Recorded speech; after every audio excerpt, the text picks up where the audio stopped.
Koikimedia, Koikimedia, Koikimedia, we bring the work closer to your doorstep. Koikimedia, Koikimedia, Koikimedia, we bring the work closer to your doorstep. I was a lot of the àwa ló láṣà àti èdè ìgbéde lárugẹ nílẹ̀ Oòduà o àwa gangan ni bàbá. Koikimedia, Koikimedia, Koikimedia, we bring the world closer to your doorstep. They never sabi wetin we carry for her, but e dey move closer before dem go sabi. I said they never know wetin we carry for body, but e dey move closer before dem go sabi.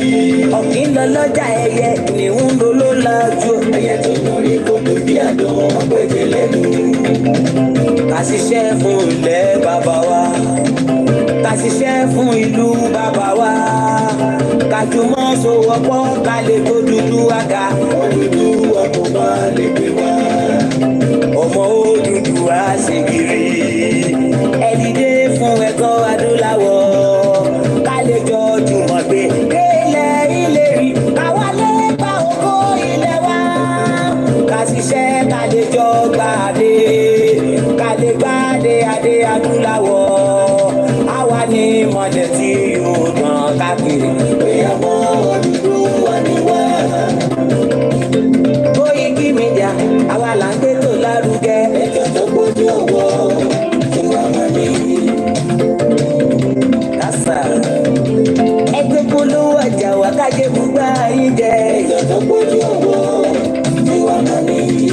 À ń gbé tó lárugẹ, à ń gbàsà lárugẹ. Ẹjọ́ tó gbójú ọwọ́ tí wàá máa ní. News and sports, ẹ máa rí gbọ́. Ẹjọ́ tó gbójú ọwọ́. Ọmọ Ìjẹ̀bú alárẹ̀ mi ló ní kí n máa ké tantan. Koikimedia ọ̀rọ̀ lágbájú mọ̀ mi o. Má bá ṣẹ̀rẹ̀ lọ. Ọmọ Yorùbá nìyẹn, ọmọ Yorùbá tata wa. À ń gbádùn rẹ, ọmọ Ìjẹ̀bú alárẹ̀ mi. Ṣé ń lọ máa fi dìbò ọ̀tẹ̀ mọ́lẹ̀ o? Ẹ̀yin lọ́mọ onígbò máa ń dé máa dé máa dé. Ẹ̀yin lọ́mọ onígbò máa wọ̀ máa wọ̀ máa wọ̀ o. Igbó máa wọ̀ kájòjì ò gbọ́dọ̀ wọ̀. Àjòjì tó bá wọ̀ bẹ̀ á tẹ̀lé ní bọ́ra. Ẹ̀yin lọ máa náwó òyìnbó tó dé. Ìgbà tó yìnbó dé o, owó náà dẹ́ tún pọ̀ sí o. Koikimedia ṣàwa ní bàbá. Koikimedia, àwọn ni bàbá. Koikimedia, àwọn ni bàbá. Àdáńtọ́, àtúnpèrè gidi. Koikimedia, àwọn ni bàbá. Àwa là ń gbé tò lárugẹ jẹ́ ká jọgbọ́n o. Koikimedia, àwọn ni bàbá. Àtúnjà fẹ́tọ̀ ilẹ̀ wa, fẹ́tọ̀ ilẹ̀ Yorùbá. Koikimedia, àwọn ni bàbá. Ọmọ Oòduà ni wá o, tọkàntọkàn. Koikimedia, àwọn ni bàbá. Ikú tí ó ṣe bí lébi òsì, àdìmú bàbá yọ. Koikimedia, àwọn ni bàbá. We bring you one closer to your doorstep. Koikimedia, àwọn ni bàbá. Akẹgbẹ́ tó ń fẹ́ o tó ń kan yòókù lára ni. Koikimedia, àwọn ni bàbá. Àpèrè gèdè Olódùmarè ló fún wa ṣe. Koikimedia, àwọn ni bàbá. Gbogbo ayé ẹ gbọ́, àwa ni bàbá o. Koikimedia, àwọn ni bàbá. Ẹ máa bọ̀ wá ẹgbẹ́ polówó ọjà ni wá. Koikimedia, àwọn ni bàbá. Odùduwà la gbé dání, òtítọ́ la gbé dání. Koikimedia, àwọn ni bàbá. Àdìsọ́dalẹ̀, àdìsọ́dìkẹta. Koikimedia, àwọn ni bàbá. Àdúrótán, àtúnpèrè kéde. Koikimedia, àwọn ni bàbá. Koikimedia, we bring you one closer to your doorstep. Àwọn ni bàbá. latest. Is around to give us the best. Ladies and gentlemen, ẹ mú kalẹ̀ sílẹ̀, ẹgbẹ́ tí ẹ gbọ́ ètò tó kojú gbogbo. Ladies and gentlemen, ẹ mú kalẹ̀ sílẹ̀, ẹgbẹ́ tí ẹ gbọ́ ètò tó kojú gbogbo. Koikimedia is around to give us the best. Wow, Moki Akwe, a very good evening and welcome to the most exciting part of the end of the year, fundraising. And this is what we will do till the end of the month. As we are preparing for the new year on the platform, we will be using these last couple of days from today till end of the month. All the program will be on fundraising. Kí ló ń pè ní fundraising, and what is it all about? What is the benefit? This platform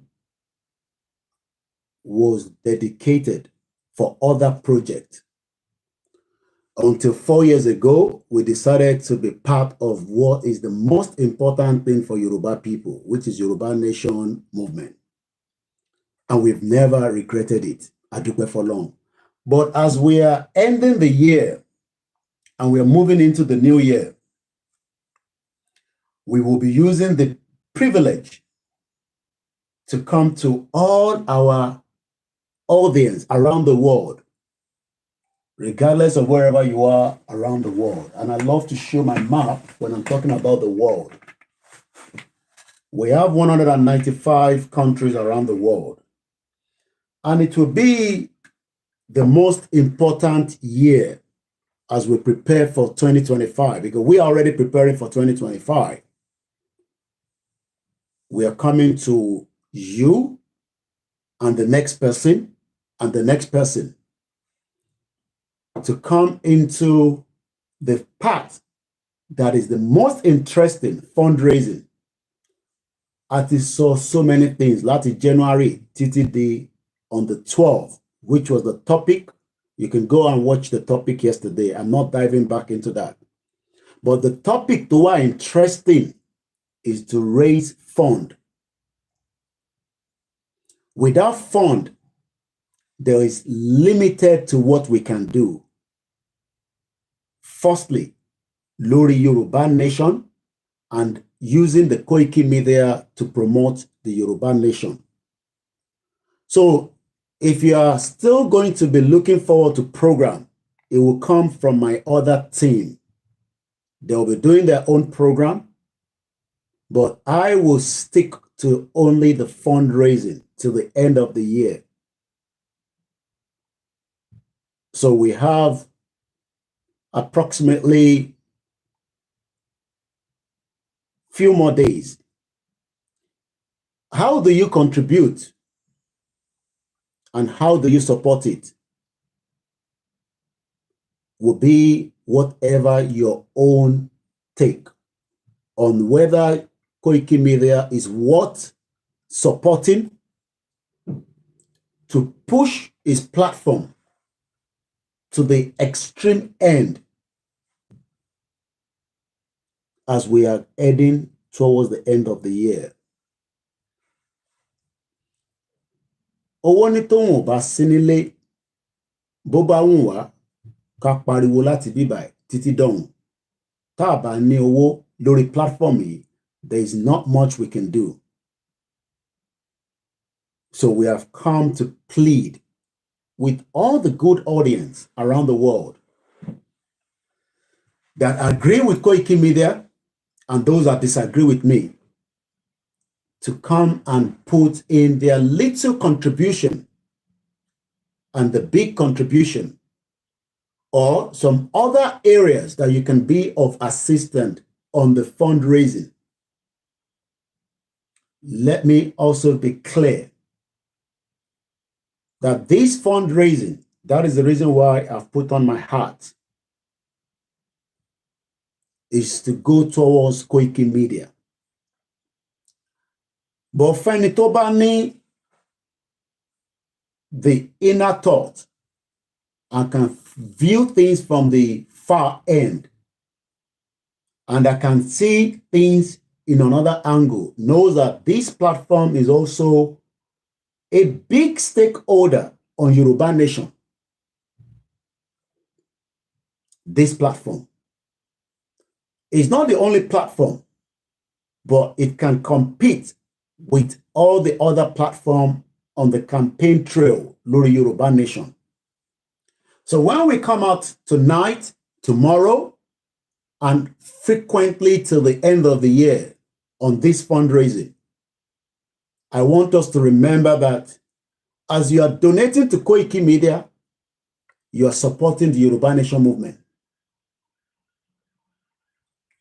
This has nothing to do with any organization set outside Yoruba Nation.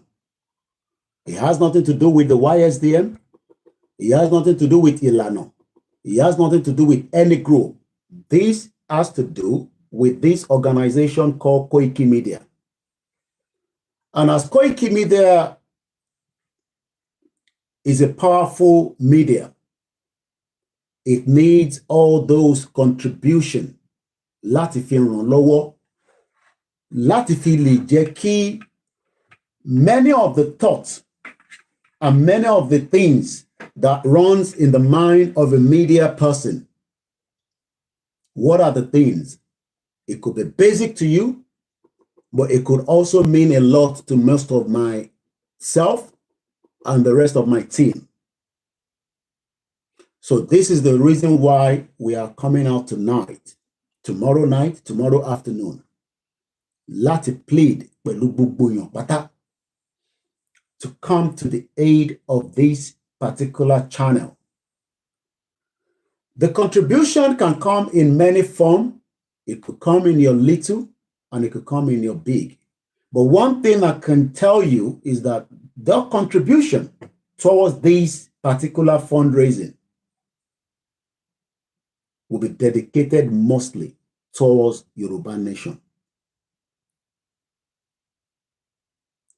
We can pray that somebody is coming to give us money. Nobody is going to come and give you any money, especially when they can see that this media is fighting on a daily basis, night, afternoon, midnight, early morning, to challenge the status quo of those that does not want our Yoruba. There will be English and Yoruba because I'm communicating to a wider audience. Aláwọn ọmọ wa tó ń ṣiṣẹ́ ní city tó jọmọ Yoruba, and probably maybe they will hear this for the first time, and they will be more than happy to say, we will contribute to support your channel. And this is the reason why we are also speaking in English. The Yoruba Nation movement is not yet over until we are able to raise our flag.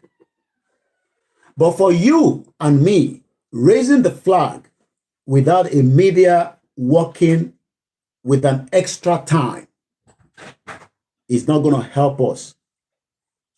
So I will be putting all the time and energy on this fundraising so that we can be able to get to as much of what we need. I haven't put a target on this fundraising because what we have done in the past is if we raise 1,000 and then eventually we'd never raise even £100. If we raise 20,000, which was the last figure I talked about last year, or I think a year before, and we did not even get close to it. And the reason is maybe because people are looking at the target and they are hoping that, oh, we are targets here, and eventually it never materialized. So mo ń fi àsìkò yìí, mo fi ń bẹ gbogbo ọmọ Yorùbá tó nífẹ̀ẹ́ Koikimedia, tó dẹ̀ fẹ́ jẹ́ kí a rí àṣeyọrí jáde nínú nǹkan tá à ń ṣe. Because that is my dream. The only dream I have right now is kí Yoruba Nation kó wá. Not that we will not come back to UK and go to America. but a lè padà síbi tí we can be able to use our media to perform miracles and support many other areas after we've achieved our dream. Like I said, ètò ìtàlẹ́yìn àti ìta máa ma ṣe lórí fundraising is an independent fundraising. Má lọ bí anybody níta pé wọ́n raise owó lọ́dọ̀ Koikimedia kí lẹ mọ̀ sí. There has nothing to do with them. I don't need to take any permission from anybody. I am an independent organization called the Koikimedia. Mo lè dúpẹ́ lọ́wọ́ gbogbo àwọn tó ní understanding ẹ̀ tí a ní láti rojọ́ tó pọ̀ kó tó yé wọn. Àwọn kan wà a gbọ́dọ̀ rojọ́ tó pọ̀ torí pé ẹjọ́ tó fẹ́ mọ̀ yẹn òun ni pé ta ló bẹ̀ níṣẹ́, ta ló rán níṣẹ́. Mo need any authorization from anybody on my platform that is called the Koikimedia láti fi jáde síta láti fi béèrè ìrànlọ́wọ́ lórí ìrìn àjò Yorùbá nation tá gbé dání.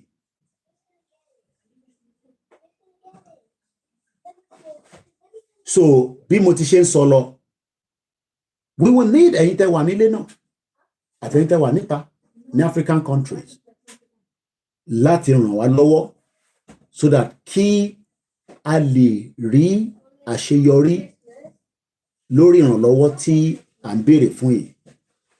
Bí mo ti ṣe sọ, kò ń ṣejọ́ kan ìrànlọ́wọ́ yìí máa wáyé, kò ń ṣọjọ́ méjì, kò ń ṣọjọ́ mẹ́ta. Èyí tó máa wáyé títí di ìparí ọdún yìí ni. Torí àwọn nǹkan tí a fẹ́ ṣe, a fẹ́ tètè bẹ̀rẹ̀ nínú ọdún tó ń bọ̀. Torí a tún fẹ́ jẹ́ kó di ọdún tó ń bọ̀ ká tún ṣe máa sọ pé níbo ni mídíà wa dé láti fi make sure pé a pushi ọ̀rọ̀ agenda Yorùbá nation lórí ti Koikimedia. We want to go an extra length in the new year, and we can't do that. This is not about pé ká kọ̀ tán fún mobile phone ká máa ṣe program ká sọ̀rọ̀ títí. No, there has to be other areas that this media can be of helpful. I don't want to give everything out, but everything will start showing itself if those funding start coming quickly. If the funding that we believe will come quickly, tó bá wá, ó ní ọ̀pọ̀lọpọ̀ nǹkan tí a fẹ́ ṣe láti fi make sure pé the media organization tó ń pè ní ilé-iṣẹ́ Koikimedia ó lè play the vital role tó kù níwọ̀nba tí Ọlọ́run tí à ń bẹ̀ pé kó má jẹ́ kí ìrìn àjò yìí kó tún pẹ́ ju bó ṣe yẹ lọ mọ́. Nígbà wo ló máa wáyé? I don't know. Nígbà wo la máa gba Yorùbá nation? I have no answer to that. But what I know is that the media that is ready to do its own part, don't pè ní iléeṣẹ́ Koikimedia, wants to go 300 miles in 2025.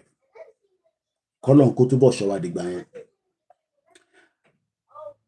Àwọn tá a wá ń bẹ̀ tó jẹ́ yín listeners wa, torí pé tó bá yẹ pé mi ní owó yẹn personally, I won't come out láti wá béèrè fún funding.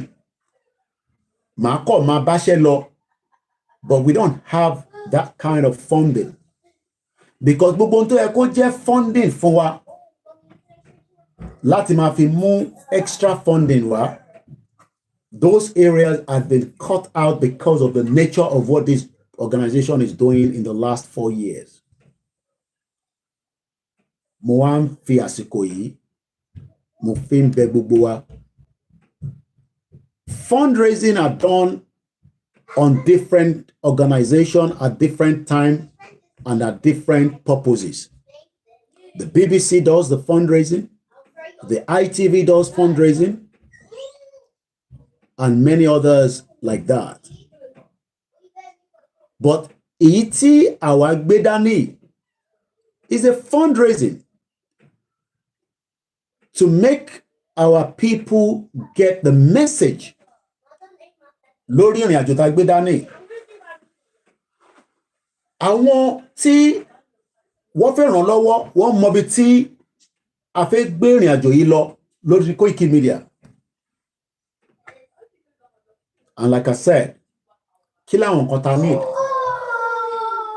If I can have enough funding to the tune of thousands of dollars, I could get in touch with Elon Musk and see what we can do together with technology. Láti fi ràn iléeṣẹ́ lọ́wọ́. There are many private sectors that are outside there waiting for us to get in touch with them to enhance the media publication of Yoruba Nation. From America to Canada, to European countries, to Asian countries, within Africans as well, African countries. But tí a bá ní funding, àwọn tá à ń bá sọ̀rọ̀ yẹn, a kò máa bá wọn sọ̀rọ̀ ni, kò lè ní tọ́s, kò lè lọ síwájú.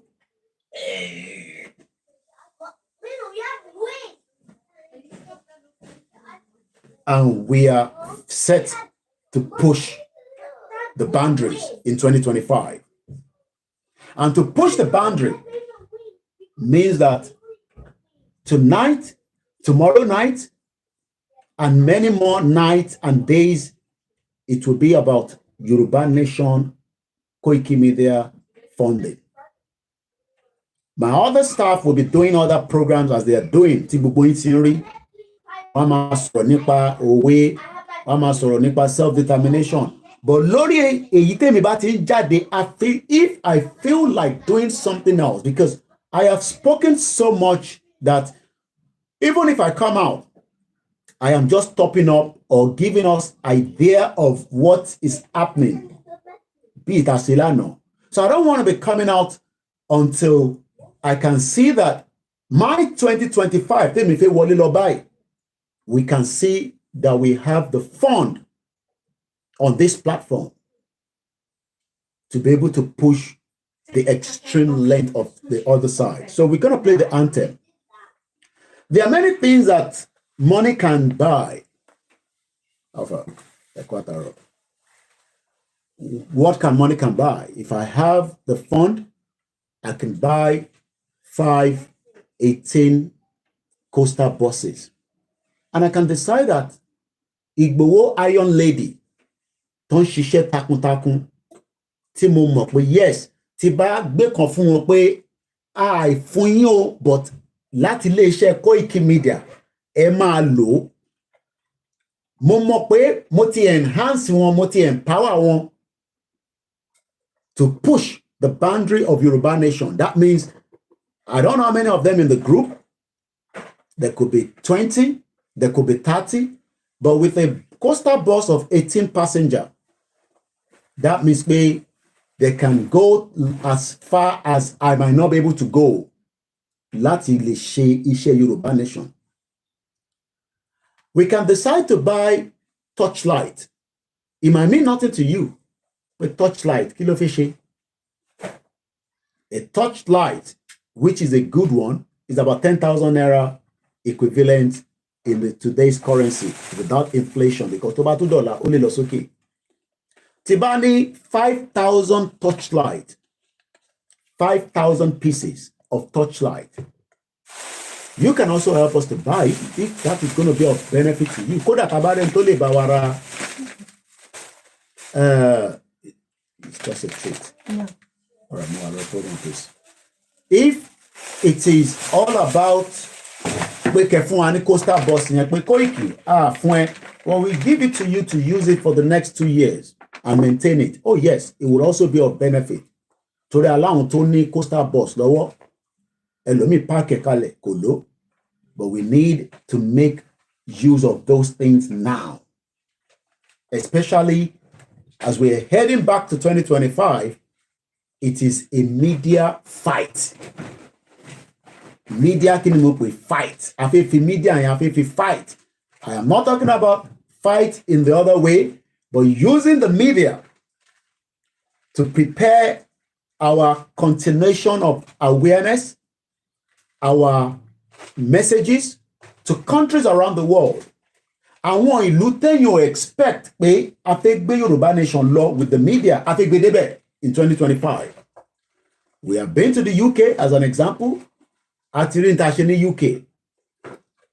I can take it to another part of the world apart from the UK. But like I said, Baba Rojo Lenisola Taba enhance, it will just remain coming out and going back in, and it will be like that. But I don't want to be like that in 2025. I want to be able to come out in the next quarter of 2025, which will be January, February, March. By April, into sunny December, to fún wa ní a bit of assurance, Ọlọ́run ló ní guarantee, pé media yìí máa ní àwọn kankan tá a máa rí. I should be able to come out by March next year and say, I won't come by. Do you see it?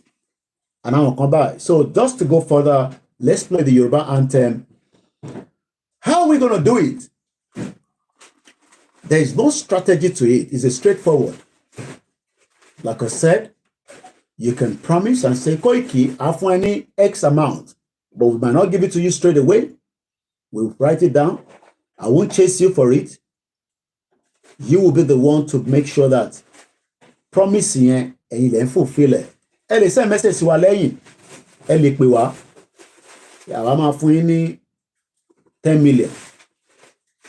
But ní fún yín ní 10 million yẹn, àwa máa fún yín ní by quarter. Tá bá rí ibi tó bá ṣe dé, a tún release díẹ̀ sí.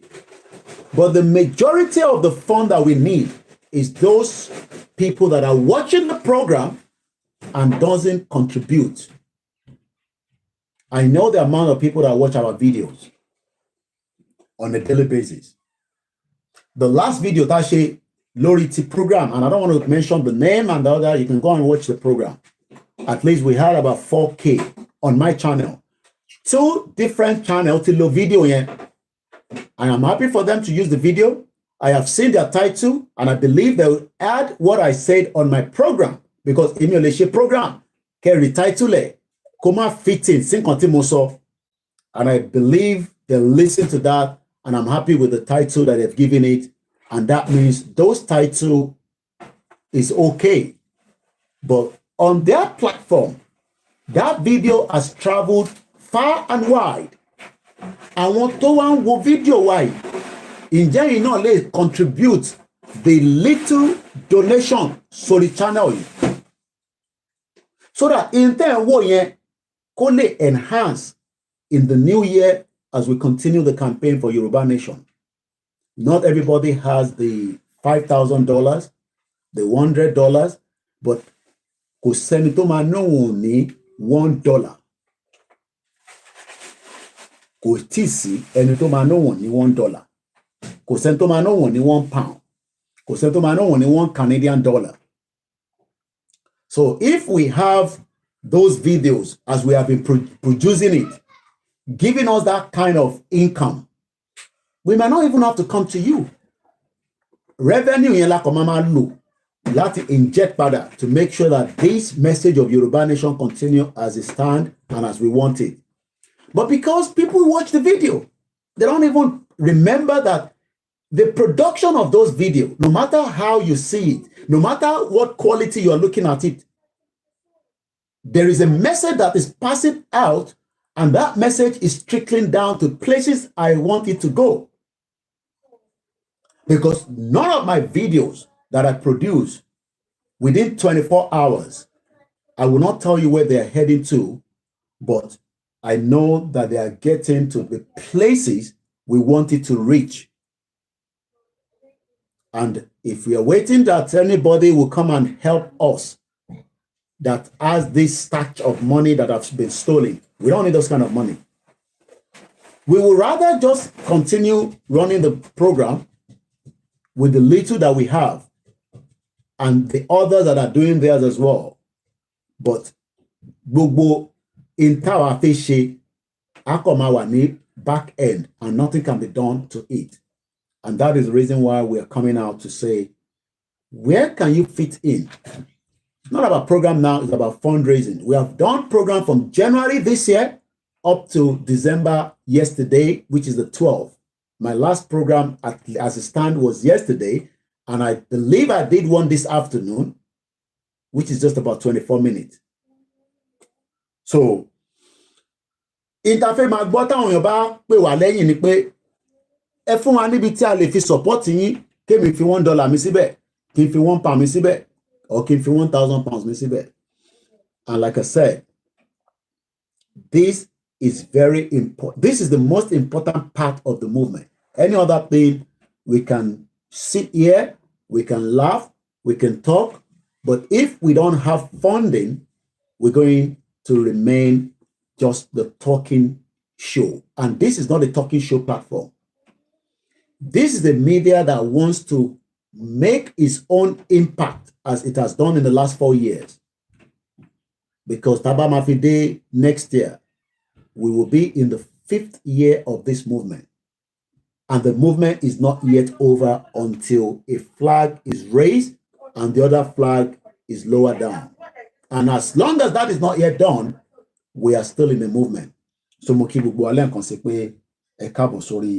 we'll just be talking about maybe things that have been done from those that have raised funding before. In the fundraising. Like I said, if you have never in the part of the Koikimedia or the contributory, maybe this is the time for you to say, let me put my own input to support this channel. I have about 5 mobile phones and 2 laptops, so my eyes is going, because we're not using the the bigger stream laptop, and that means I have these 4 are facing me, but I have that one there and I have this one there, so that's why I'm putting my eyes in all those areas. So I would direct you to my channel website so that if you support then you can easily just pick information from there, and then you can work with that.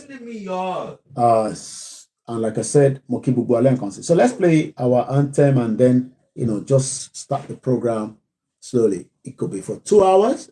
At the moment, we've done 32 minutes, and it could be for 3 hours. But the whole program, I am not talking about what I said yesterday. I'm not talking about what I said in January. February. What I am talking about right now is fundraising. And that is the unique part of the end of the year. Any other thing, we can still talk about it. And like I said, there are other channels that are also talking. And also, we are pleading with you to follow our backup channel. At 1 minute past 7 p.m. local time in London, where I live in England, or you can say in the United Kingdom.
Lẹ́ẹ̀kan sí mo kí gbogbo wa bí ẹ ti ṣe ń darapọ̀ mọ́ wa lórí ìkànnì ti ilé-iṣẹ́ wa tá à ń pè ní Koikimedia níbi tí a dúpẹ́ fún gbogbo ọmọ Yorùbá. Ẹ jẹ́ ká gbọ́lé. Ọ̀gá Island Advance, Mary Blue Child, Jacamo, Jacamo, Jacamo, Jacamo, Jacamo, Lọ́sìnò, Lọ́sìnò. Ìgbọ́, wọ́n fẹ́ ti wà confused. The love is too much. The love is too much. The love is too much. The love is too much. The love is too much. Jacamo, Jacamo, let's go. Bí a ti ṣe ń bá ìrìn àjò wa lọ lórí Yorùbá Nation, bí a dẹ̀ ṣe ń sọ fúnra wa pé iléeṣẹ́ yìí ó nídìí ìrànlọ́wọ́ láti lè tẹ̀síwájú ní ọdún 2025. Mo kí gbogbo ẹ̀yin olólùfẹ́ wa tí ẹ̀ ń gbọ́ wa. Àtẹni tó gbọ́ tó agree, àtẹni tó gbọ́ tó disagree, gbogbo yín náà là ń kí. Bó jẹ́ ká máa rántí pé àwọn iléeṣẹ́ tó kù tí à ń gbóhùn wọn kétékété tí wọ́n dẹ̀ sọ̀rọ̀ nípa ìrìn àjò Yorùbá Nation, àwọn wà lára àwọn tí wọ́n ń da ọkàn àwọn èèyàn wa rú láti rò pé ìlú tí à ń sọ̀rọ̀ ẹ̀ tó ń pè Nàìjíríà bó ṣe máa ṣiṣẹ́. Àwa nídìí iléeṣẹ́ kan àbí iléeṣẹ́ tó pọ̀, bọ́ títọ̀dọ̀ tiwa lèmi sọ̀rọ̀ lé lórí, tó lè ṣe ìgbìyànjú tó pọ̀ ládé láti sọ fún gbogbo ibi tí Yorùbá ń bẹ sí ní gbogbo àgbáyé pé Nàìjíríà ò ṣiṣẹ́.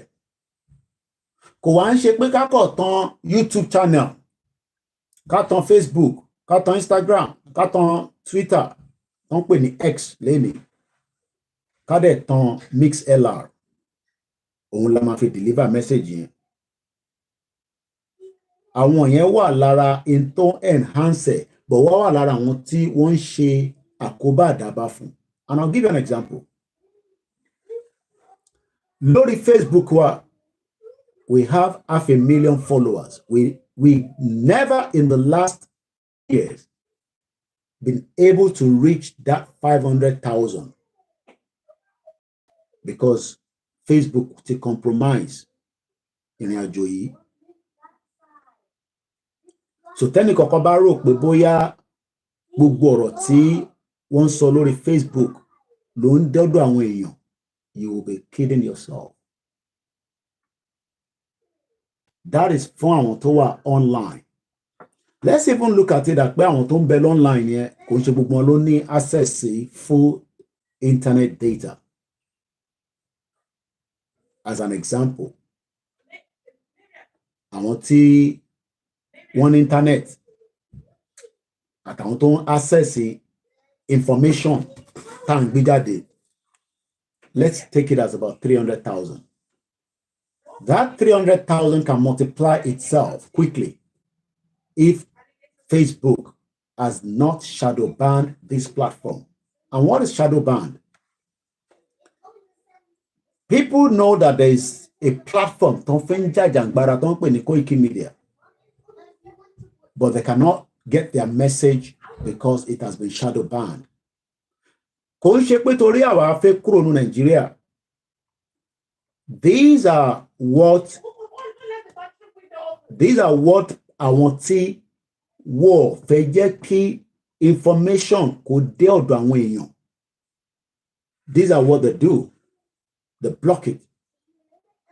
Àwa ti ṣe research débẹ̀ ni. I am not the only person around the world that they shadow banned. Many other influencers that are speaking something that might not be in favor fáwọn tí àwa fi gbára wa kúrò lọ́wọ́ ẹ̀. Wọ́n máa push gbogbo information yìí, wọ́n máa suppress ẹ̀ mọ́lẹ̀.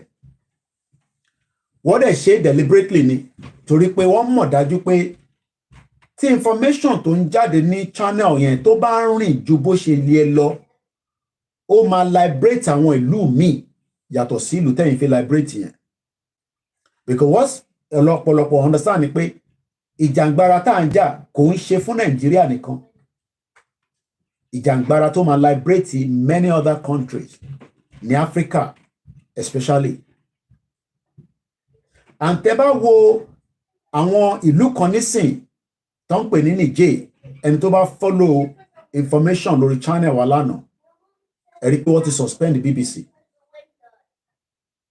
Tó o bá tètè suspend BBC bẹ́ẹ̀ yẹn, BBC máa continue láti máa create a different narrative sí ọkàn àwọn èèyàn wọn against àwọn tí wọ́n ń darí ìlú yẹn lọ́wọ́lọ́wọ́. Niger kò tó Àlímọ̀ṣọ́ local government, àmọ́ in tó ń lò nísìn ni pé wọ́n ń fi information tí wọ́n fi ń tún nǹkan ṣe tí ó yàtọ̀ sí information táwọn other western media tó ń project nílùú wọn. Àwa táwa náà fẹ́ kúrò ní Nàìjíríà, báwa náà fẹ́ gba orílẹ̀-èdè tiwa. Iléeṣẹ́ kan dẹ́wà tó ń pè ní Koikimedia tó ń lo channel ẹ̀ tó fi ń push that same narrative pé ká kúrò.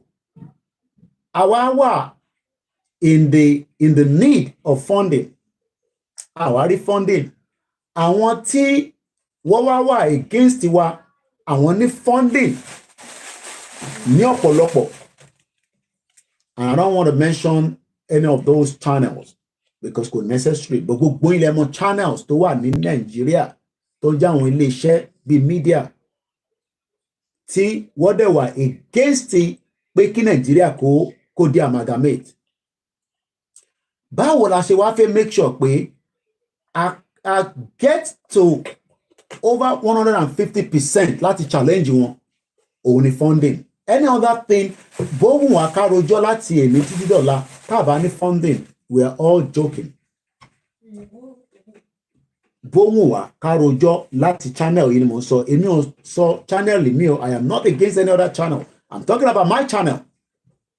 Bóhùn Koiki kó máa jáde ní lọ́sàn-án lóru tí kò bá ní owó, tí àwọn ideas tó ní tó mọ̀ pé àwọn other media tẹ́yìn rí yẹn ó ní bíyàn ṣe lè náà ṣe débi pé àwọn náà mọ̀ pé yes lóòótọ́ lódodo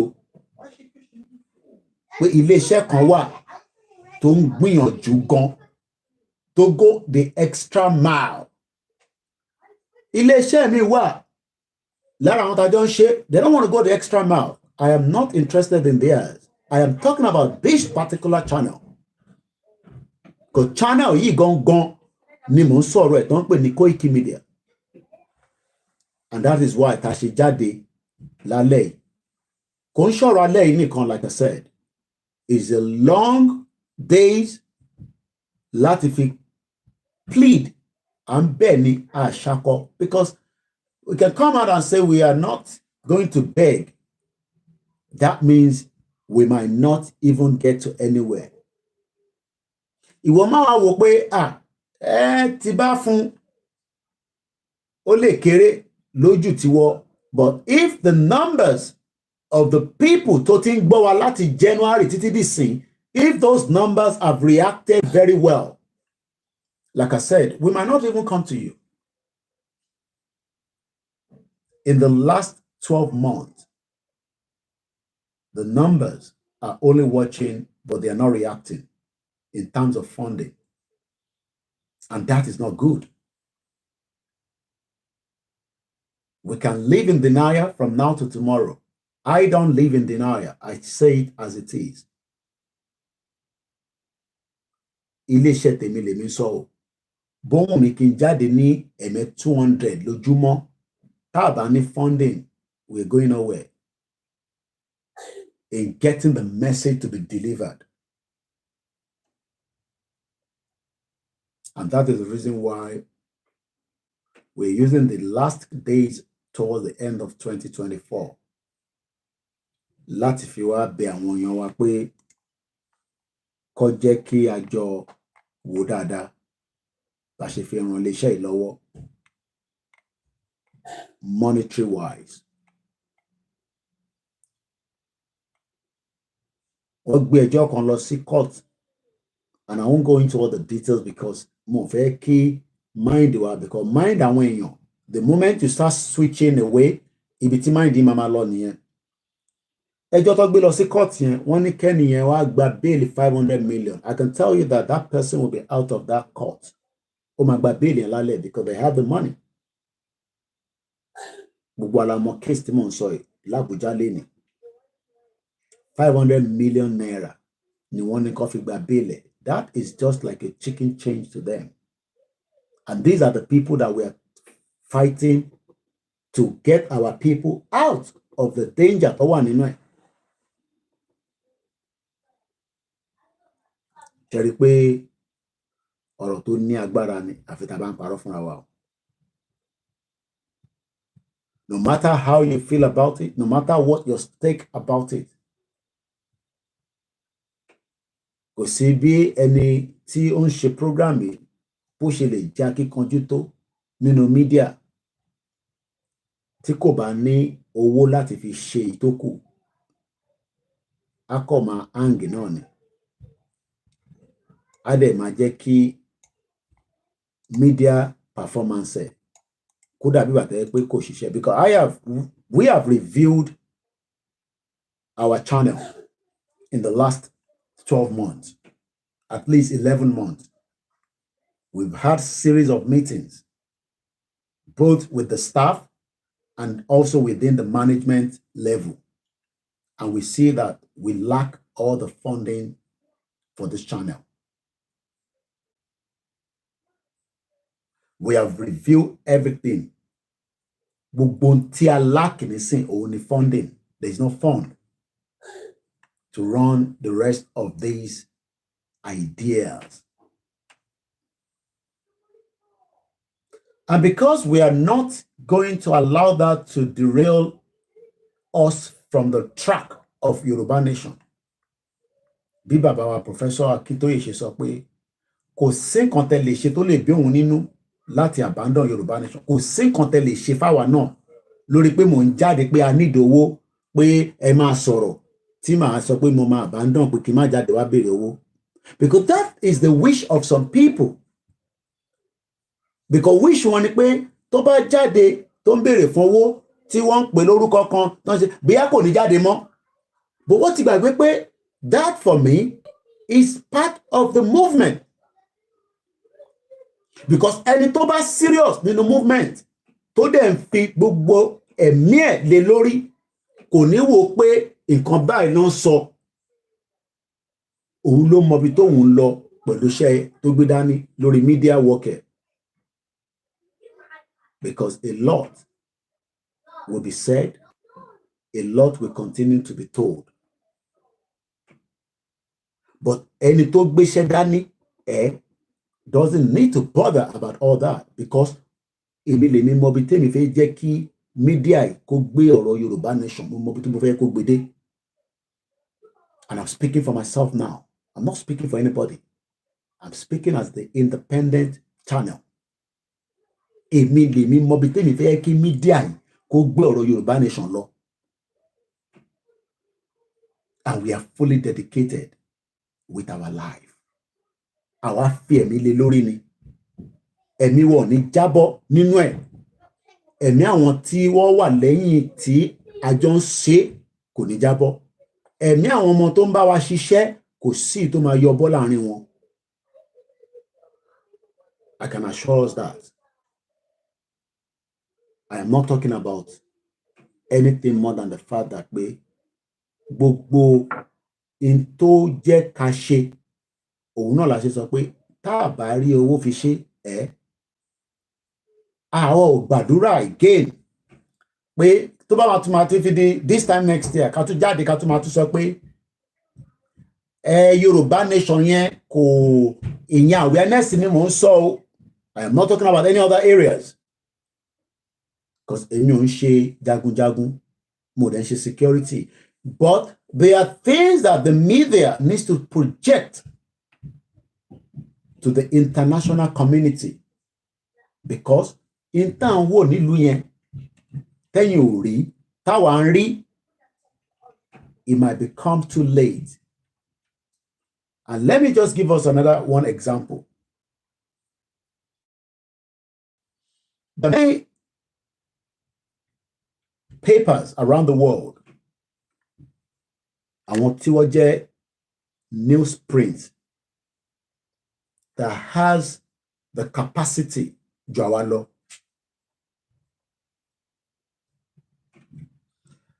The Metro newspaper in the UK, I've talked about this, I think, some few months back. Níjọ́ tí mo ní mo engage arákùnrin kan tó ń ṣiṣẹ́ níbẹ̀. Metro newspaper fáwọn tí wọ́n bá wà ní UK, àbẹ́yìn tẹ́ bá ń follow mi, mo máa ń show ẹ̀ lẹ́ǹkọ̀ọ̀kan, I máa ń take pictures. That newspaper that is produced Monday to Friday,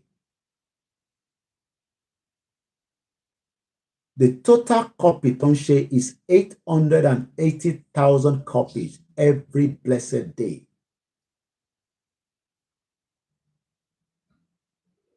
Metro newspaper in the United Kingdom. One produce 880,000 copies.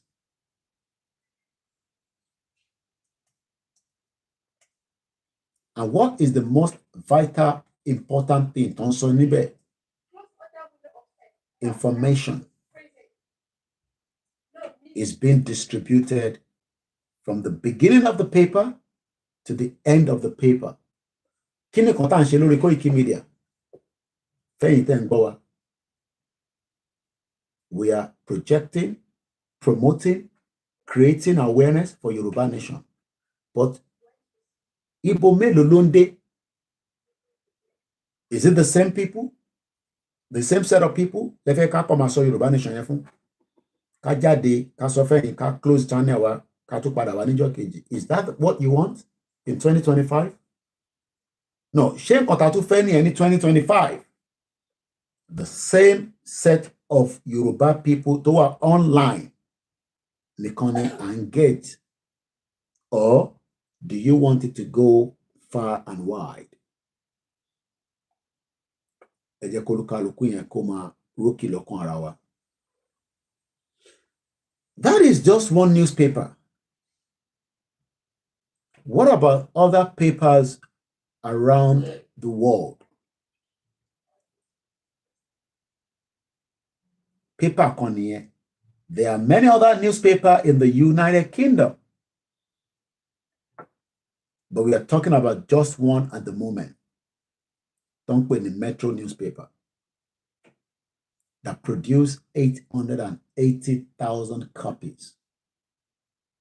Is it possible pé kí Koikimedia náà máa produce paper tó kọ́ lè sọ̀rọ̀ Yoruba nation at 50,000 copies every blessed day to be distributed across far and wide within the network that we can reach in the Southwest and beyond? Is it possible? Everyone is in the comment section. And if it's possible, how do we do it? And how are we going to fund it? These are what we need to understand, that the media is a powerful tool that can liberate people if it is used in the right direction. Mo kí gbogbo èèyàn wa lẹ́ẹ̀kan sí pé ẹ káàbọ̀ sórí ìkànnì wa. There are many ways to raise awareness. Many ways kò ń ṣe ọ̀nà kan ló fi ń raise awareness. And you must raise that awareness to the point that táwọn èèyàn bá ti gbọ́dé point yẹn, there is no doubt about it.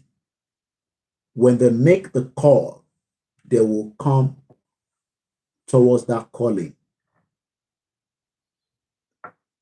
But if they don't hear it as good as perfect, tẹ́ bá pe ìpè yẹn, wọn ní dá yín lóhùn, wọn dẹ̀ ní jẹ́ yín.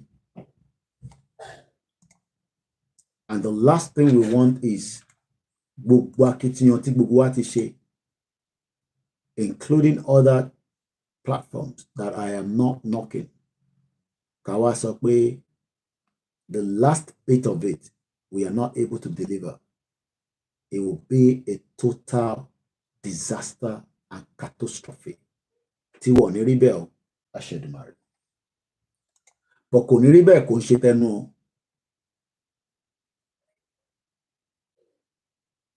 We can live in denial. I don't want to live in denial.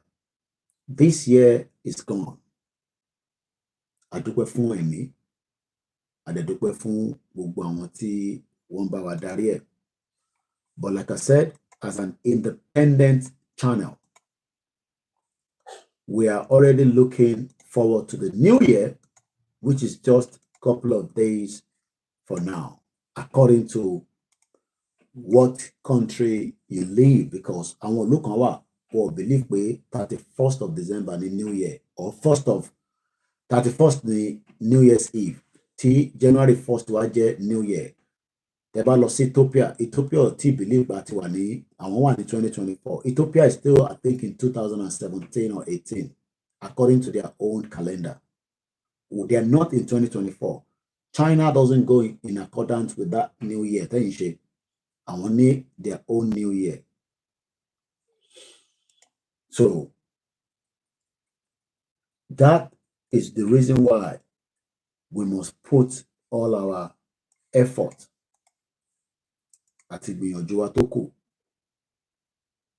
on this particular campaign trail. I have listened to many platforms across the board, and many of those platforms, what is ọ̀pọ̀lọpọ̀ ọ̀rọ̀ tó pọ̀ láwọn channels wọn, láwọn groups wọn. Èmi wà mo gbọ́, èmi wọ́n send ẹ̀ sí mi. Gbogbo èèyàn dẹ̀ ló right lórí ìrìn àjò yìí, kò sẹ́ni tó wrong. But if tá a bá play the last part tí a fi lè sọ pé yes, a ready o, everything will just crumble. And I'm talking from history now. So ó wà important ká get the fact that we can push everything, but everything also needs the right media to help enhance it. Our platform, they don't want to do what we are doing to raise fund. There's nothing wrong in that. If it's limited, limit ara mi. I am not limiting my media within Nigeria alone, because that is why it is called an international platform. Àwọn kan wà wọ́n ti limit ara wọn to only Nigeria or within the little that they can do. But our own horizon scope is wider and bigger. And that is why our network must move quicker than what it has done in the last 4 years. But tá a bá ní fund, we can't do anything. And we can only just continue to do the little minimal that we can do. Because funding on money for the media. And we pray and hope that ọ̀pọ̀lọpọ̀ yín tẹ́ máa gbọ́ program láti sìn, ẹ lọ́n á fún gbogbo wa ṣe, ẹ lè support, ẹ lè contribute.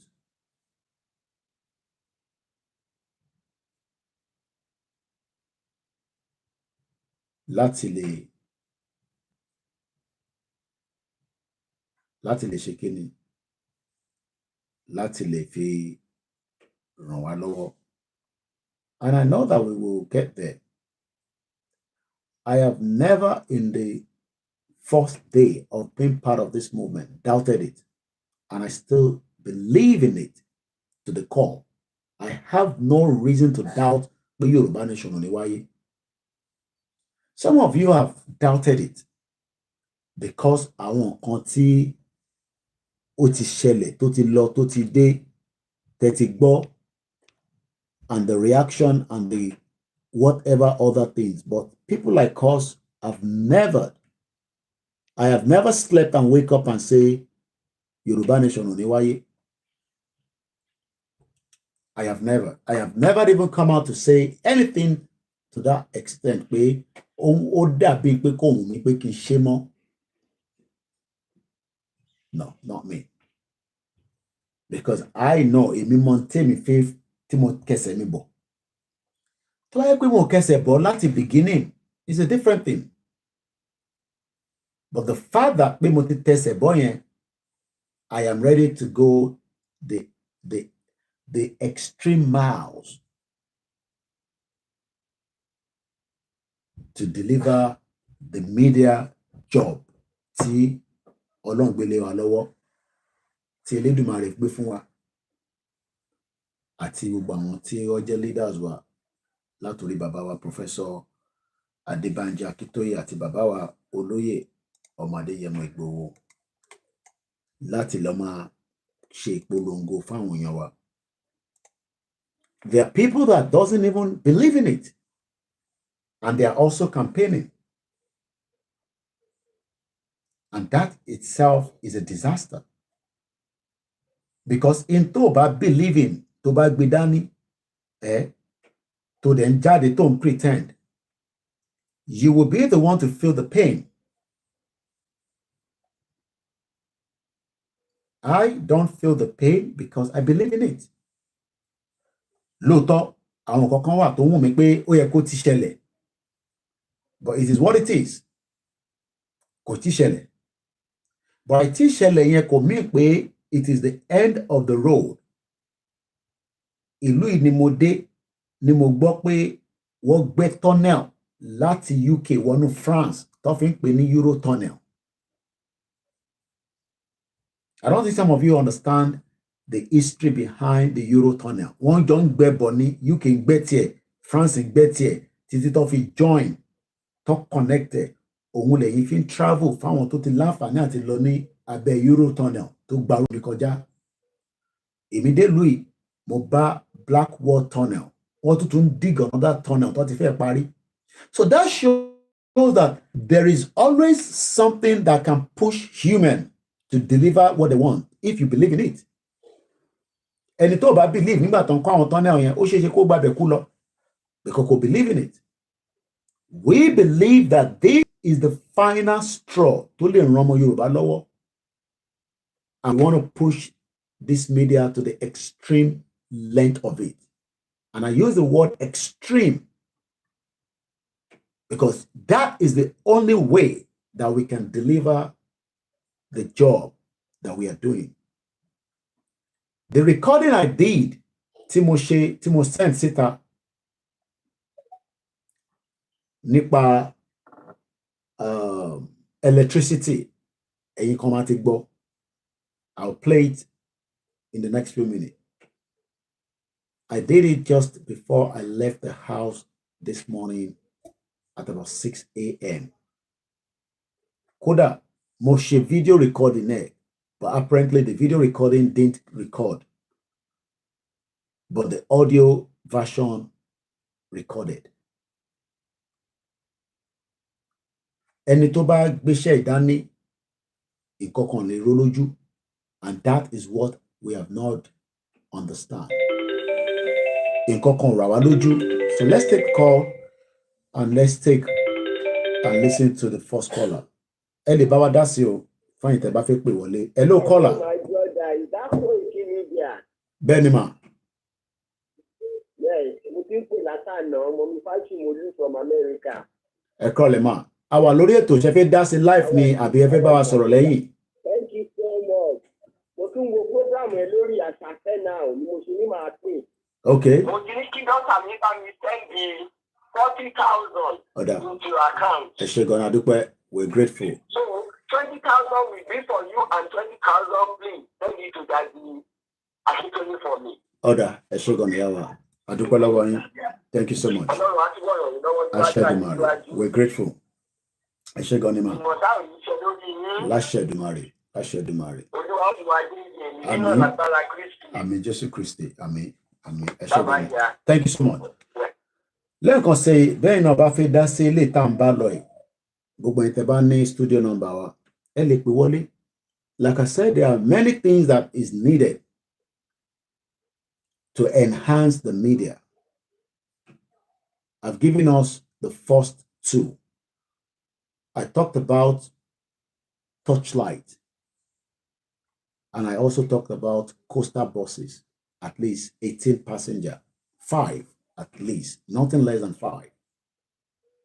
So tẹ́ bá wò bóyá ẹ̀yin ní lọ́wọ́, bí ẹ lè bá wa gẹ́tẹ̀ ní, tẹ́ lè sọ pé ó dá agbè fún ẹ lọ máa lò ó. That is part of what we're talking about. And other things like that can enhance the media to support the movement. The media is there raising the fund to support the movement from its own personal channel, not as a group now. And I want us to be clear with that. Má lọ sínú group kan kò ní Koiki ń raise owó ṣe fún ẹgbẹ́ kan ni. No, I am not raising money for any group. I will decide how I want to run it if we eventually receive funding.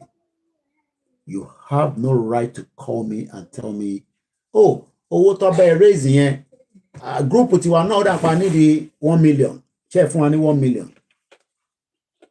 It doesn't happen like that. We have a team of management that can decide where we want to support and how we want to do it. But without funding, we're going nowhere with this platform. And that's a fact. It's not going to stop ìjáde tá ń jáde o, tá ń ṣe program. But kò ní jù bẹ́ẹ̀ lọ. And I hope you get the message. Ashimama Jade, our team knows at the point when they will be coming out, gbogbo yẹn has been decided from the back end. And Tabaderi, when we came out some few weeks, and we were crying that a support wa kara phone fáwọn ọmọ yìí. Phone ni wọ́n fi ń ṣiṣẹ́. Tabara laptop gan. To buy electricity, how is it going? Phone on one self. Some of them still have to go and charge it outside. That for me is very upsetting. Key staff was share support on losita lo charge mobile phone to my fish share. It's very upsetting, but that's the situation of Nigeria. Anola Shingboti only there was a power cost out again, blackout.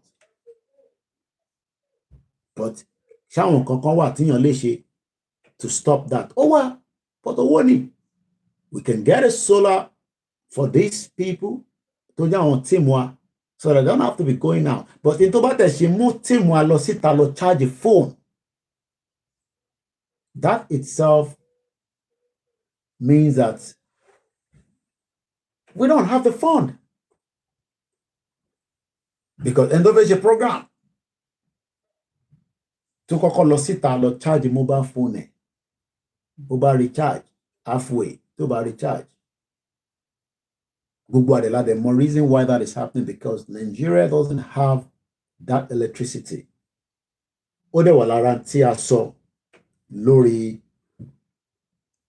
audio tí mo release ní ìdájí fún ẹ má bínú mo ti tan Wi-Fi apparently was off because I don't know whether people have been trying to call. I just realized that the Wi-Fi was off. But I'm play anthem.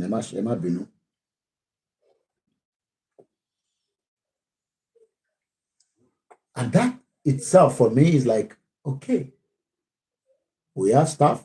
Àwọn kan iná wọn stable. Àwọn kan kò stable. And we want to reach out to many people. How? Ṣé lórí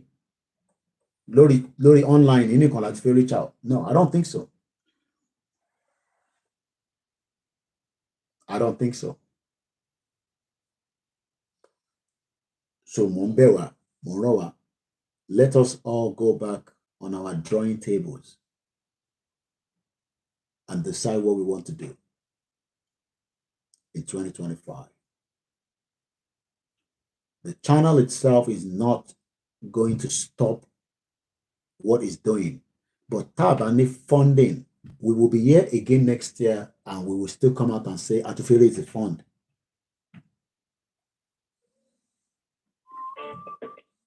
Let's take the call coming through. Am I doing that consequently? Yeah, what don't play. Mo ti wà lórí program mo báyìí o, gbàtẹ́ tí mo pè é lẹ́ẹ̀kan mo sí lórí program, mo wà online báyìí. Mo wà lórí program báyìí, ṣé ká sọ̀rọ̀ later? Màá pè é later after ètò. All right. Mo kí gbogbo alẹ́ nǹkan sí pé a kú Friday, the 13th December 2024, níbi tí a ti gbé ètò fundraising wa jáde látẹ̀ní títí the end of the year. What are the expectations fẹ́yìn tí ẹ̀ ń gbọ́ wa? Ẹlòmíì lè ní báwo ni mo ṣe fi support? Like I said, if all the numbers of àwọn tí wọ́n follow channel tó dẹ̀ ń follow wa truly continue to give us that small donation, but it's coming in large quantity, it helps the channel. But what we have seen is that in 11 months, from January till date, we have, the 40,000, the 20,000, the 10,000, but we are not getting the numbers of those that are watching that can give us those small donation, and then it will help the whole platform. And it's because they are not seeing the media as the tools to fight these. I won't mention the channel in Nigeria, a particular media organization, Bugwalari in Tuoshe Shikale, just 2 weeks ago. No, they've increased their network from changing their studio. I am not asking that we want to go and build a studio or a studio. I will still be in my house here doing my program. But the bulk of the money that we are asking for is to enhance the channel and support the media work that we are doing on the ground. So don't think that studio I haven't got the time for that. Accept me in the last 4 years. As long as I'm considerate, ó ṣe dé láti bí iṣẹ́, ó jẹ́ kó jókòó sí bíbá, kó nọsẹ̀, ó ti lọ sókè lọ jókòó sókè torí ó rí pé mo wà lórí program. Because ó ní understanding pé tí mo gbé dání ètò máa ran gbogbo wa lọ́wọ́ náà ni. Bó ṣe dé ó lè ní kó fún mi ní signal pé kí n switch it off, káwọn fi relax, káwá tó tàn padà, but she did not say so. That is part of the inconveniences that we're going through in the house for the last 4 years. But it's okay. I am not complaining as long as she hasn't complained. So don't think that Afere is a Wola studio. No. I haven't got the time to build a studio right now. But what we want to do is to enhance the media work from this other angle. Like if you make sure we in time shape. Because we will just be doing the same thing in out, which is what everybody's doing. So we want to do something different in the new year. But we cannot do anything different if we don't have the funding. If we don't have the funding, we will continue to do the same thing that everybody's doing. We come online, we talk, and we go. We come online, we talk, we go. But there are things that can be done in terms of education. Many people need to be well educated about reason why it's Yoruba, and there is not much time left. The next election in Nigeria is 2027. That election starts by end of next year. By end of next year, the campaign will start. So I hope you are working out what I am thinking. They will start a full campaign trail by January 2026 because we'll need the full of January, we'll need full of 2027. Election will come around February.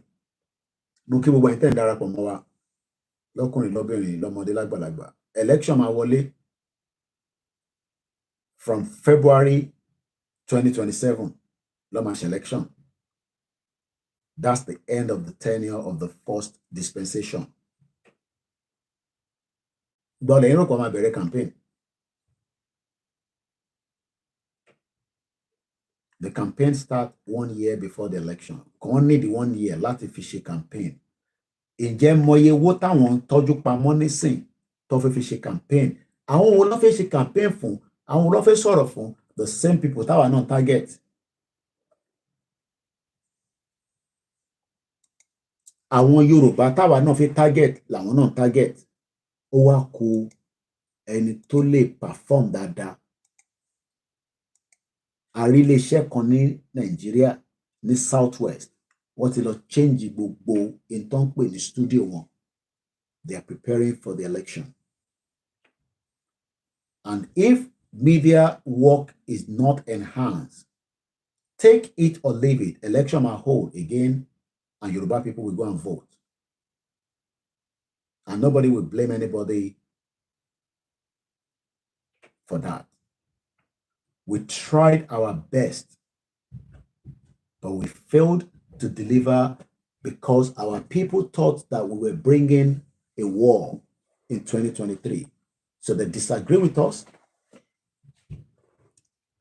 I wanted to post them as a reminder because Google Buabami, I might do that tomorrow. Now Timothy announced it. And not on posters that she, no election in 2023. I initiated that in 2021, 2 years before the election, when I was in Nigeria. And demanding team, just a very small team, like designing that poster that we sent across every poster. It gave a lot of hope to people, but we didn't have enough publicity. And also, a lot of Amo Yoruba believe that there was an agenda that Afegbe Ogun Wakaomono Nigeria Nile Yoruba. So this time around, I'm not coming out to tell you that there's no election in 2027. I am telling you that there will be an election if we do nothing. That's a fact. The 2023 one was initial election Nile Yoruba into Bagbalama. This time around, I am telling you, election might hold if we do nothing. That is the slogan. Election might hold. The line is open, but we are not talking about Yoruba Nation, we're talking about fundraising. That is the bulk of the program. The politicians are already, as soon as the last election was completed, intelligence got to me that they were already getting ready for 2027. Gbogbo bí tó ti máa ṣàǹkárá wọn, wọ́n ti sanwó síbẹ̀. Àwọn tó máa ṣàǹkárá fún wọn ní outside Nigeria. Gbogbo àǹkárá tó máa lò ní 2027 for the current government tó wà níbẹ̀. Money has been paid up front for it. Gbogbo campaign materials wọn has been prepared and designed. They might just change certain things because what it is more slogan of a low. Maybe they will go with the one on Lobo, or they will change it. And these are the same people that wants to target our people. Àwọn èèyàn tiwa tí wọ́n ti wà nínú ìgbèkùn. So ṣé àwa ń ṣeré ni àbí a serious? ó kù sí gbogbo wa lọ́wọ́. And the media, like I said, is the bulk of it. Àwa kan ready to go the extreme length and miles to get things done. From the physical and the spiritual. Because spiritual only physical. And that is for people to be understanding tí spiritual only physical.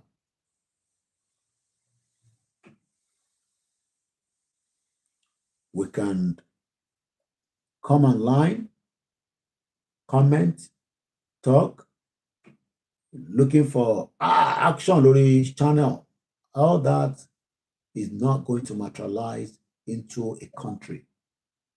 Because country only was delivered lórí online. Yes, you can bring the country to the online, but you must first do the working, which is what we have been doing with Babawa. So to help Oloye Igboho, to help Baba Akintoye, and to help ourselves, we need to enhance the media publicity. And that's the fact. To help the cause of the Yoruba Nation campaign, we need to enhance the media publicity. It has to go bigger than what we are thinking of.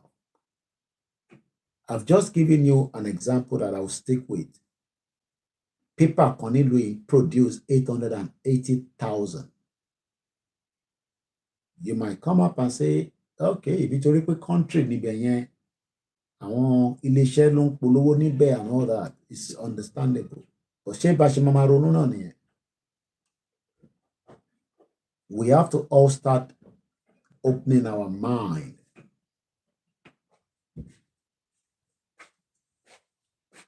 Okay? A gbọ́dọ̀ ṣe gbogbo thinking faculty. I am not going to be telling you every strategic of what our media is projecting for 2025. But there's so much in tí a fẹ́ ṣe ní ọdún tó ń bọ̀.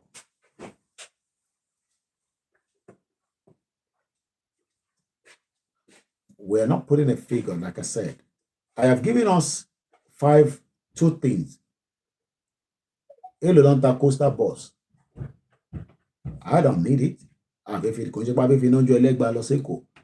If you can tell me how much a 18-seater coastal bus is, we're talking about millions, is it? So, yẹ́la ṣe fi price lórí. Tàbárẹ̀ tó bá donate fún wa pé àwọn donate fún yín ẹ lọ máa lò ó ti help wa, but at least 5 of that. 5 of that to start with. Tó bá jù bẹ́ẹ̀ lọ is a bonus. Ìṣojú wa la gbọ́ pé èèyàn kan ní Nàìjíríà, I'm trying not to mention their names, kò ṣe pé I don't have to mention, I'm scared to mention names and all that. To donate 100 million fún èèyàn kan. Èèyàn kan donate 100 million naira fún èèyàn kan. And these are people that doesn't want Nigeria to break or they amalgamate. So I hope you understand what we're talking about here. Mogbe, we are opening our mind. One single person who donates 100 million naira, and knowing fully well that kò sí gbogbo tó bá lè ṣe ní pẹ̀lú 100 million yẹn, tá bá ṣì wà ní Nigeria, it's a waste of time. It's a complete waste of time. Gbogbo charity tó bá ń lọ nínú Nigeria nísìn kò solve problem yẹn rárá. So this is where we are right now. In the last 11 months, this channel did not make enough to even push one of the plans that fish in 2024. We couldn't do it because the funding was just not there. We couldn't do it. We were not even near one. And that is in 11 months. So let us think about it very well. Like I said, they can play on their channel, they can laugh. Or Yoruba Nation, or laughing. Yeah, I'll soon Because you want to get something, the mommy's not letting go. I'm going to finish very soon. I'll finish in the next 30 minutes by 8:30, 2 hours. Yeah. There are many channels on the social media, don't sort of Yoruba Nation, and every one of us are doing extremely good. But in Tagbedani, inti Ojoro Efelo, we are now at the crossroad again. And what do I mean by the crossroad? Election and long come about you. Tí wọn náà àtẹ̀mí tàbá wo bí ọdún ìṣe bẹ̀rẹ̀. Kódà yẹn á fẹ́ máa bèrè pé nígbà wo ni January kọjá bó ṣe máa bẹ̀rẹ̀ ní 2025 náà tún nìyẹn. Happy New Year! Happy New Year! Happy New Year! Ká tó tún sọ àtúmọ̀ sọ pé December ti pé.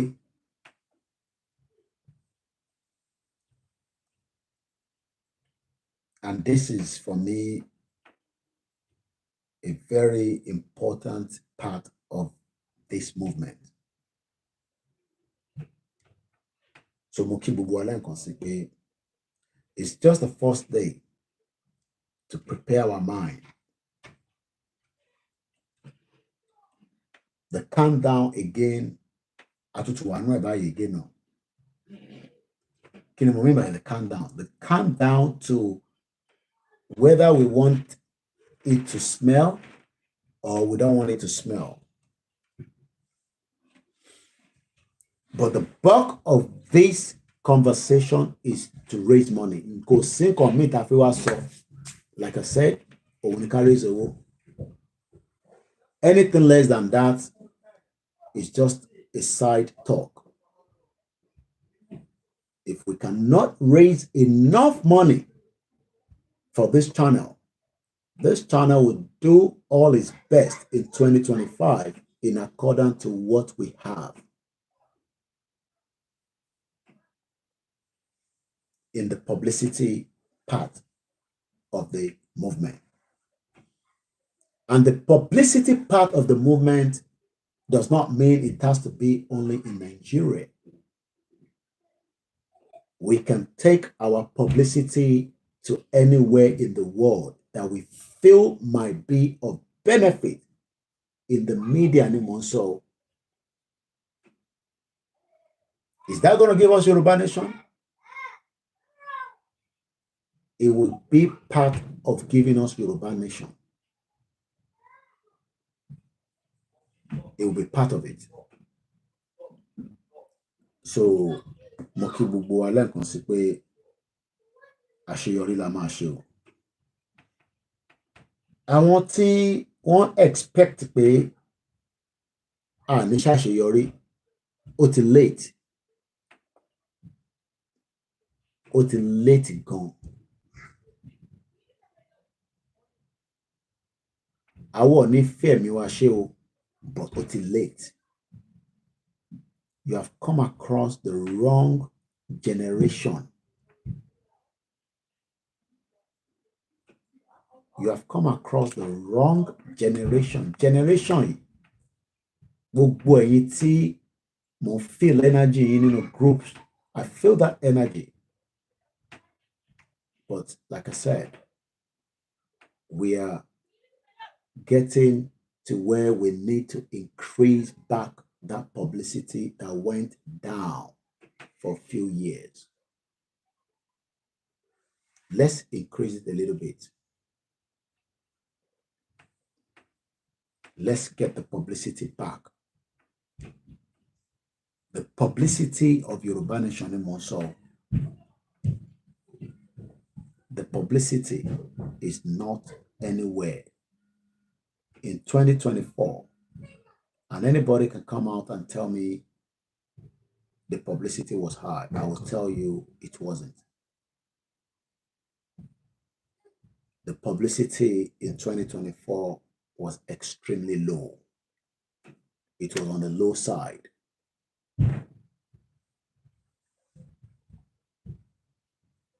Publicity 2024 was on the low side.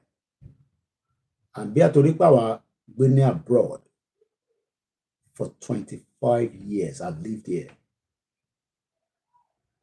And I work with data and statistics.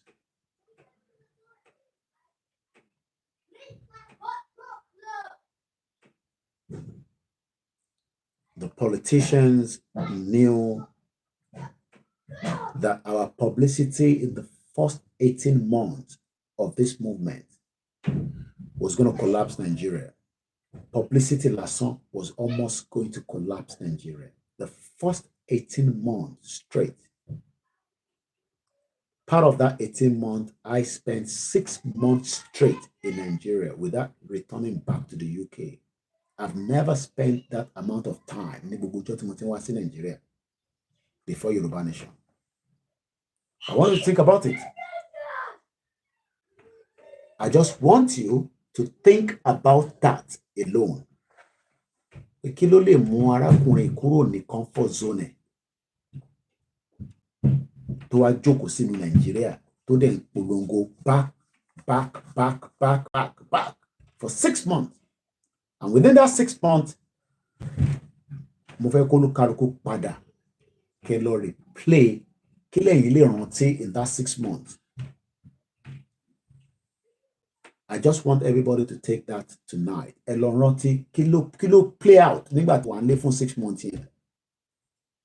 Kí làwọn ìgbésẹ̀ tá gbé.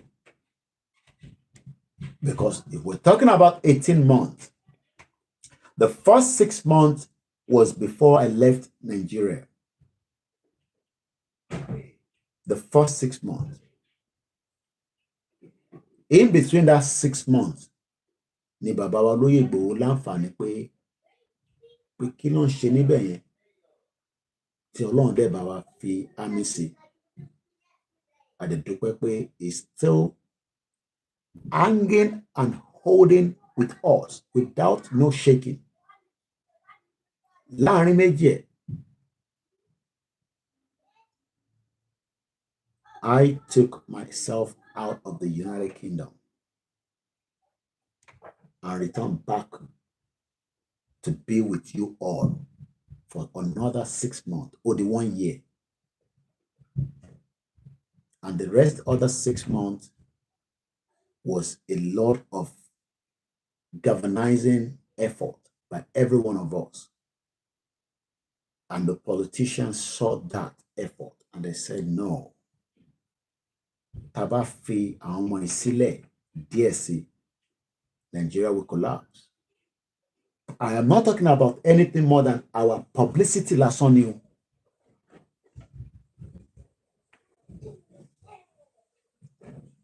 Publicity ni mo ń sọ yìí. Our publicity alone. How did we market Yoruba Nation?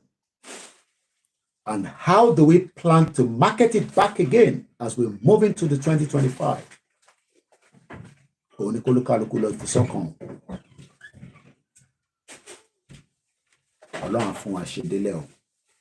But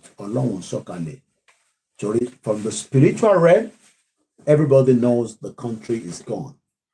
The physical part, local. But I'm fear pé àfẹ́ dá sí mọ́. Àwọn kan náà ti ṣe, ó ti sú wa. Àwọn kan ò tẹ̀ fẹ́ sọ̀rọ̀ nípa pé a need owó.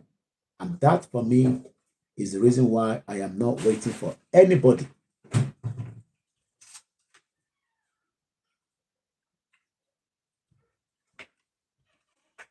I am not waiting for anybody, and I am not merging with anybody this time around. Because only in tó bá ṣèyàn lákọ̀ọ́kọ́ kò gbọ́dọ̀ tún ṣèyàn lẹ́lẹ́kejì. Amara boss mi, ama ṣe kíní kan. I am not getting involved with anybody again. Èmi ni mo mọ tó jù mí rí nígbà tí mo jáde nílé Olùgbòho tí mo náà fẹ́ ra boss. You might not know the end of it. Ẹ kà nínú ìwé mi later lọ́jọ́ iwájú. So kíyàn kankan máa sọ pé òun fẹ́ join mọ́ mi. They have the right on their channel to also do whatever they want to do. I'm not marching with anybody, not even any organization within the Yoruba nation. Àwọn ọmọ Yorùbá ní gbogbo àgbáyé. Àtẹni tó believe, if they can support us, that's fine. Why? Because not everybody ló fẹ́ gba Yoruba nation from the media side. Not everybody ló fẹ́ gba Yoruba nation from the side of àwọn tó jẹ́ wà nínú group. So in 4 years, tí bá ní mo mọ how things should be, lórí movement from the media side lèmi sọ nísìnyí o, then á jẹ́ pé mo mọ tèmi náà ṣe mọ́ nìyẹn. Before I go, gbogbo ala gbọ́ pé nígbà tí bàbá Awólọ́wọ̀ tó fẹ́ tán ṣe campaign wọn lọ, a gbọ́ pé wọ́n fi helicopter wọ́n fi ń deliver leaflet. That was in 1950 something. Do you know what that means?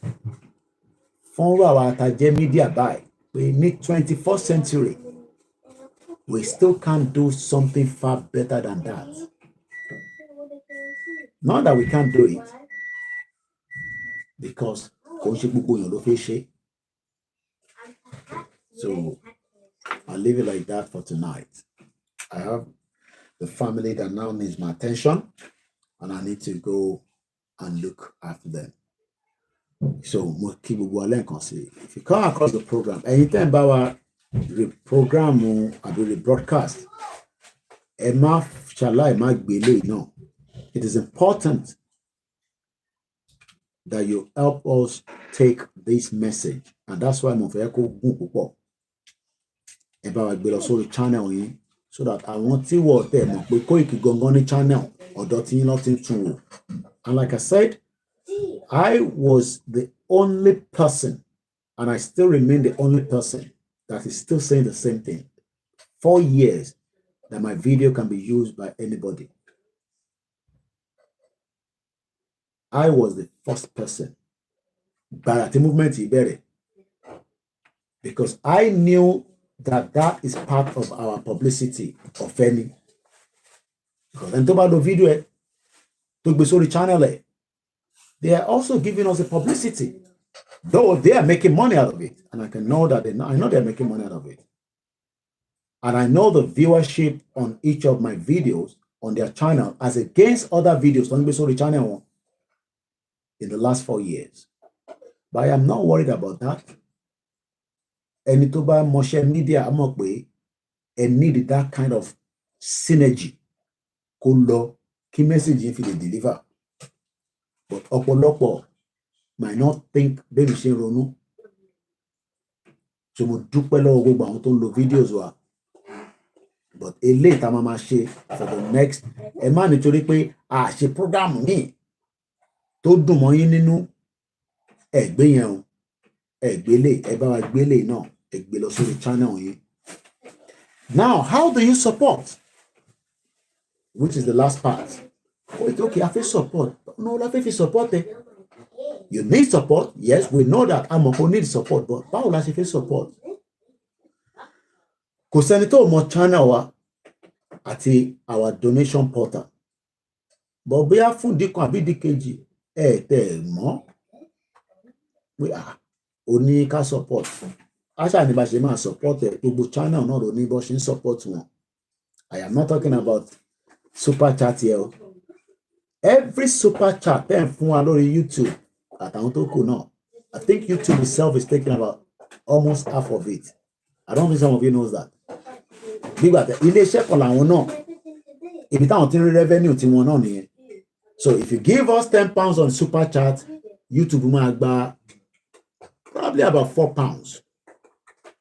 And we'll be at 60, 70, maybe 70, I don't know, but they'll take something around £4.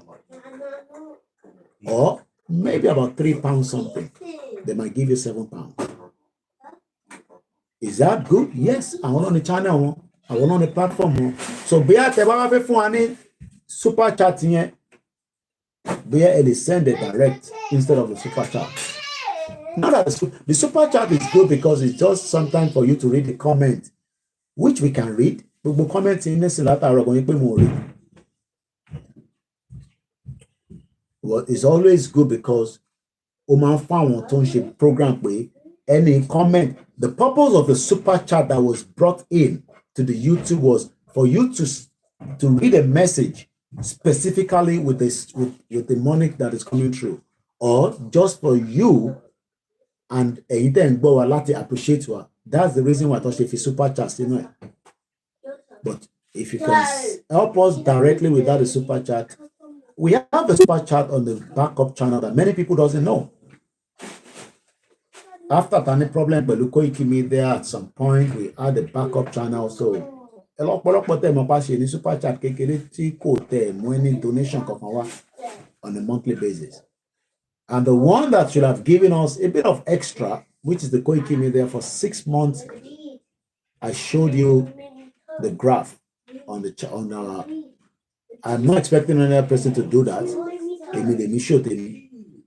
I don't think any other person will be able to do. If I was making money, I'll tell you, but we're not making money. But I have to tell you, because in the last 2 years, our channel was demonetized. Because that means being telling me because within that 18 months, 3 channels in Nigeria by the Nigerian government, Nigeria law, Buhari ati Lai Mohammed, and some other individuals. But from under the freedom of information thing he gets, Nnamdi Kanu's channel was supposed to be brought down. Simon Ekpa and myself, our method and what called bring channel were down because our messages was a bit, the utterances was too much for the federal government to handle. When the program was hot, not that it's not hot now, but the publicity went down. And that is what we need to bring back and market again. I got to because Koda religious center cannot turn the market in Togbidani so I got to market Yoruba Nation Dada for the next 1 year.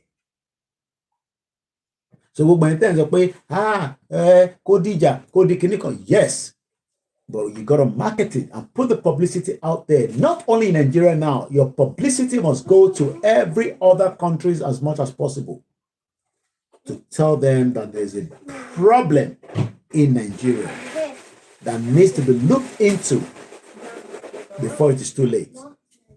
The problem here, exists. Lola, Lotula, if we do nothing now. Problem in Nigeria shima exists. Taba takule head on, katakule gidi, belu publicity, marketing, and all other areas. But my job from the media, I am not a security consultant, neither am I a military personnel, but I am a media that understand the game. Luri or Yoruba Nation, from the experience that he gained and from the history that we have read, I am following the situation in Syria, and the media are doing a lot of good and bad. In Syria, there are many stakeholders. So our not bodo increase tempo Yoruba Nation to go to Koda Tabale Bay Coffee Flag Yoruba Nation, Elon Musk. I am just telling you the importance of Yoruba Nation. in terms of the marketing. Kakọ ní kọ́ bá wa fi flag kó tẹ̀ bá wa gbé pẹ̀lú space jet ẹ̀ kó kọ̀ lọ sókè. That is a huge publicity around the world. Ẹ̀yin tẹ́ ń gbé l'Amẹ́ríkà, ẹ lọ béèrè pé èló ni wọ́n fi ń ṣe advert lórí Super Bowl for few seconds. You will then understand what we're talking about. Àwọn tó ń gbé l'Amẹ́ríkà, the Super Bowl, tó máa ń play NFL yìí, èló ló fi ń ṣe advert just to get it. Ilé-iṣẹ́ tó fi ṣe advert síbẹ̀, èló ló máa san. The key reason táwọn ṣe ń gbé advert lọ síbẹ̀, because the viewership is in billions. So if we're going to tell the world that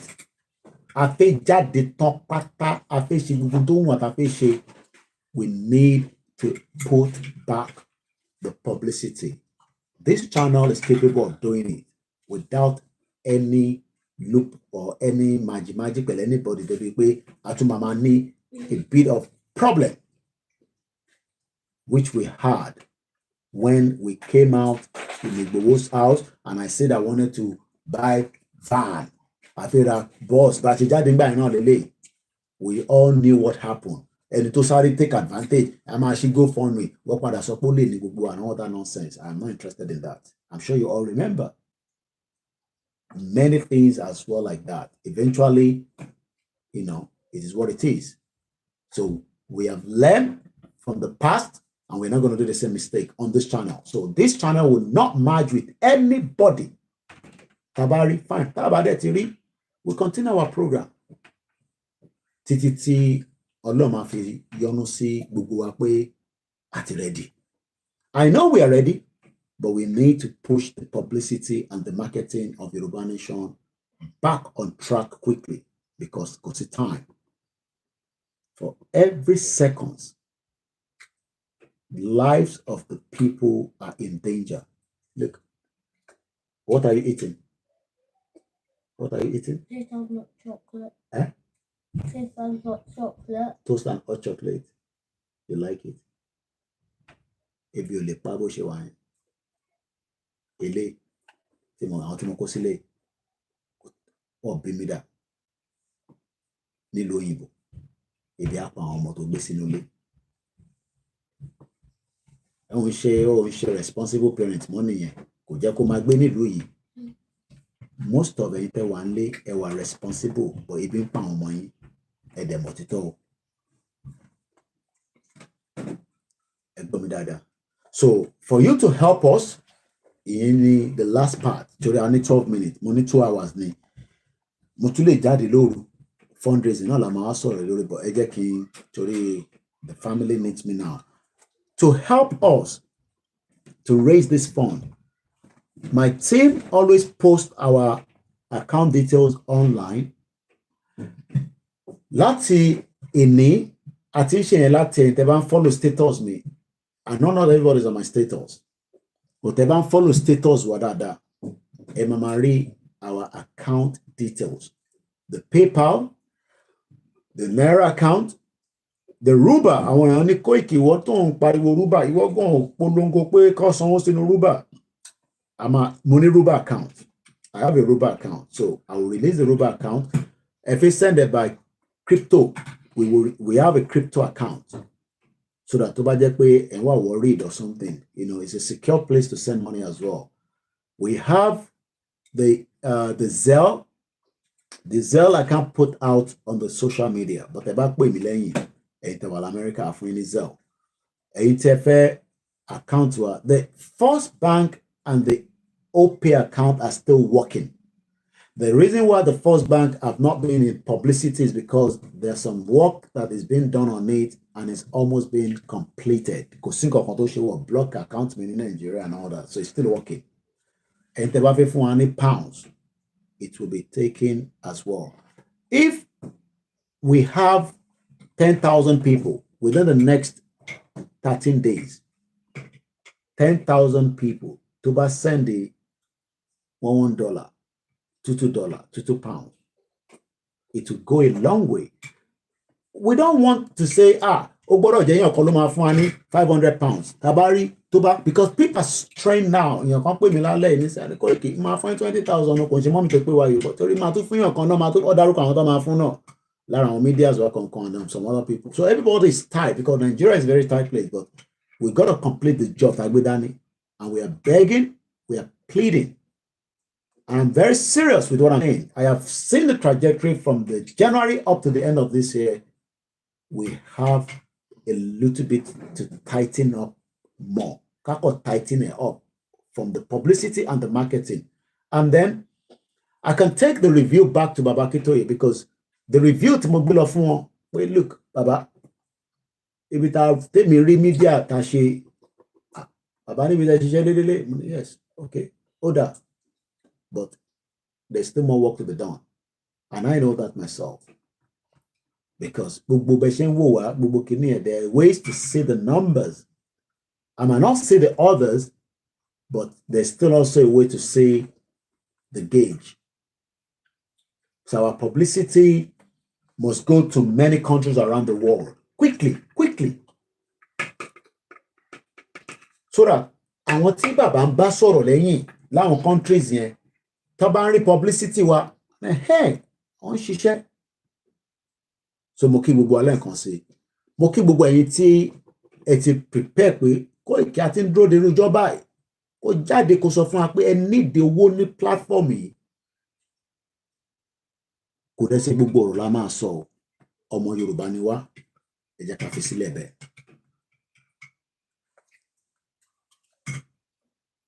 Àbí kakọ̀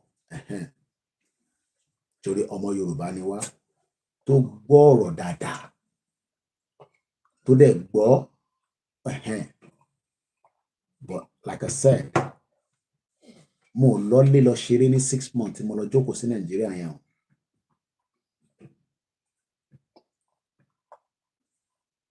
I didn't go home to play. I was looking at the picture of myself today.